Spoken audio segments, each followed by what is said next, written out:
I currently right now across all my dividend growth portfolios have around 2,825 shares of Realty Income. And I've been buying more shares of Realty Income almost on a daily basis, and here's a few screenshots from some of my larger portfolios, just to be transparent. Now, Realty Income, along with pretty much every other REIT out there, has been put through the ringer over the last year, but me being a huge fan of Realty Income and a long-term investor, I personally was buying shares of Realty Income in the low 60s and definitely was grabbing more shares just as of recently in the mid 40s. Now in this video, we're going to go through some of the reasons on why I've been buying shares of Realty Income as of recently and why I think not only the bottom is in when it comes to Realty Income and most REITs across the board, but why I think that in 2024 and beyond, Realty Income along with other REITs could potentially see some massive growth ahead with the current situation the market is in. Now, if this interests you at all, and if you're a fan of Realty Income, make sure to stick around, drop a like down below, and let's get right into it. Now, before going through anything else, Realty Income as of filming this video is still down around 17% year to date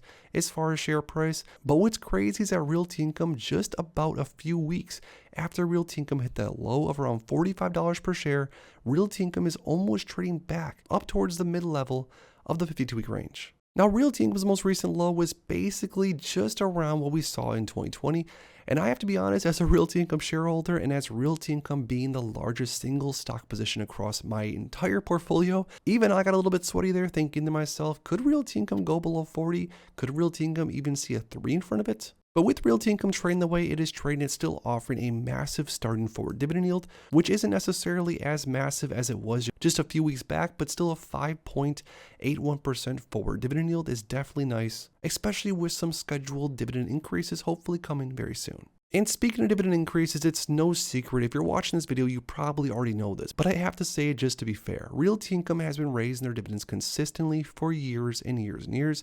As you can see here, just around 10 years ago, Realty Income was paying around 18 cents or so on a monthly basis, and now just as of recently, over 25 cents per share per month. And overall, Realty Income doesn't have the fastest growing dividend across the board for all single stocks.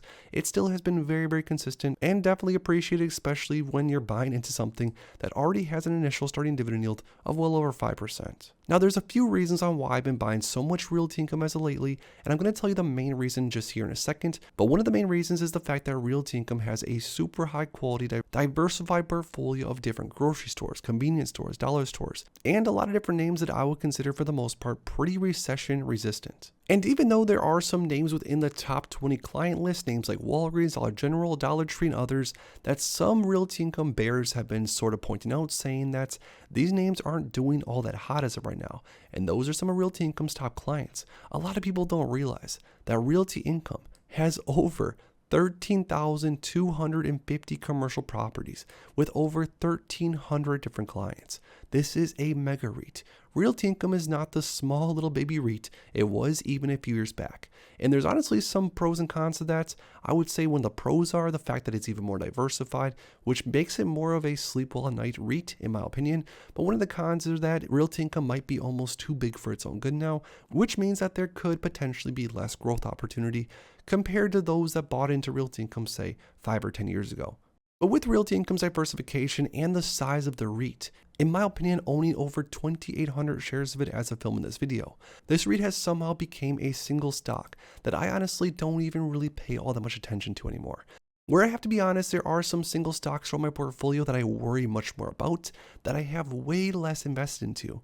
Realty Income, although it is a single stock, and although it's not an ETF, in my opinion, mentally speaking, I look at Realty Income almost as that, because it is so diversified. If Walgreens or let's say Wynn Resorts has a bad quarter or even a bad year, the majority of the top 20 clients will most likely be doing just fine.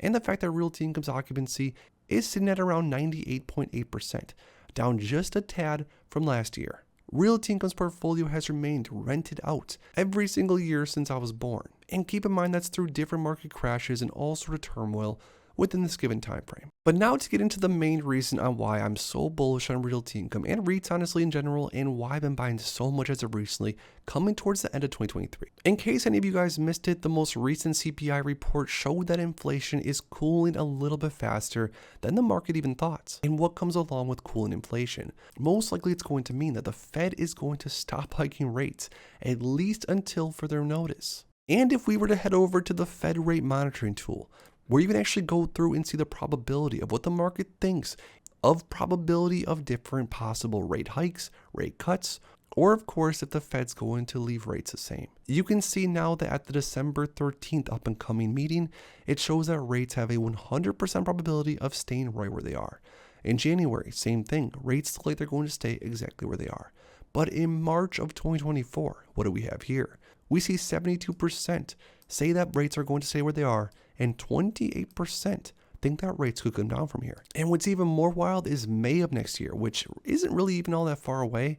We see 41% priced in as rates staying the same, 47% saying that rates are going to be one step lower from where they are right now, and even 12% of people are saying that rates could be even lower from that lower rate. Now, if you zoom out and look even further forward, you can see that by September next year, there's even a small chance that rates could be between 4 and 4.25%. So it does look like there's a good chance that the Fed could be done hiking rates altogether, at least again until there's a wild CPI report or of course some other crazy event. But that being said, what does that mean for REITs?